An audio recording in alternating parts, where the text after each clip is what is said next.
বিএনপির রাজনীতিতে তোলপাড়।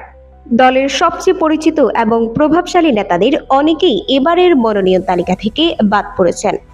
কিন্তু কেন? আজ আমরা জানব ব্যারিস্টার জমিরুদ্দিন সরকার, রুহুল কবির রিজভী থেকে শুরু করে হাবিব উন নবী খান সোহেলের মতো হেভিওয়েট নেতারা কেন এবং কোন কৌশলের কারণে বিএনপির গুরুত্বপূর্ণ এই তালিকা থেকে ছিটকে পড়লেন। চলুন তালিকাটা একবার দেখে নেওয়া যাক। প্রথমেই ধাক্কাটা এসেছে দলের সর্বোচ্চ নীতি নির্ধারণী ফোরাম থেকে। স্থায়ী কমিটির বর্ষিয়ান সদস্য ব্যারিস্টার জমিরুদ্দিন সরকার, রফিকুল ইসলাম মিয়া, নজরুল ইসলাম খান এবং সেলিমা রহমানের মতো নেতাদের নাম প্রথম দফার তালিকায় দেখা যায়নি।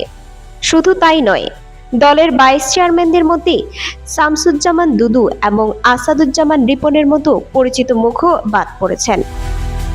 তবে সবচেয়ে বড় আলোচনার জন্ম দিয়েছে দলের সিনিয়র যুগ্ম মহাসচিব রুহুল কবির রিজভীর বাদ পড়া, যিনি দলের মুখপাত্র হিসেবে সবচেয়ে বেশি পরিচিত। তার সাথে যুগ্ম মহাসচিবদের মধ্যে রাজপথের পরিচিত মুখ হাবিব উন নবী খান সোহেল, আব্দুস সালাম আজাদ এবং হুমায়ুন কবিরও এই তালিকায় নেই। এই বাদ পড়া নিয়ে রাজনৈতিক মহলে চলছে নানা বিশ্লেষণ। প্রশ্ন উঠছে, এটা কি বিএনপিতে কোনো পরিকল্পিত জেনারেশনাল শিফট বা নতুন নেতৃত্ব তৈরির প্রক্রিয়া? দলের শীর্ষ নেতৃত্ব কি চাইছে নতুন এবং অপেক্ষাকৃত তরুণ নেতাদের সামনে নিয়ে আসতে, নাকি এর পেছনে রয়েছে অন্য কোনো রাজনৈতিক কৌশল? অনেকেই মনে করছেন এই বাদ পড়াটা একটা শক্তিশালী বার্তা। এর মাধ্যমে দলে নতুনদের জন্য জায়গা তৈরি করা হচ্ছে এবং একই সাথে দলের ভেতরেও এক ধরনের ঝাঁকুনি দেওয়া হলো। এক কথায়, বিএনপির এই মনোনয়ন তালিকা দলের ভেতরে ও বাইরে বড় ধরনের আলোচনার জন্ম দিয়েছে।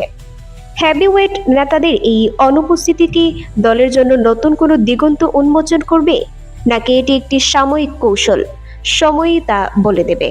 এই বিষয়ে আপনার কি মত? কেন এই শীর্ষ নেতাদের বাদ দেওয়া হলো বলে আপনি মনে করেন? অবশ্যই কমেন্ট করে আপনার মতামত জানান। রাজনীতির এমন সব বিশ্লেষণ জানতে আমাদের সাথেই থাকুন। ধন্যবাদ। এই ধরনের গুরুত্বপূর্ণ আপডেট পেতে আমাদের সঙ্গে থাকুন। বিজিএন টিভি 24, সংবাদ যেখানে, বিশ্বস্ততা সেখানে।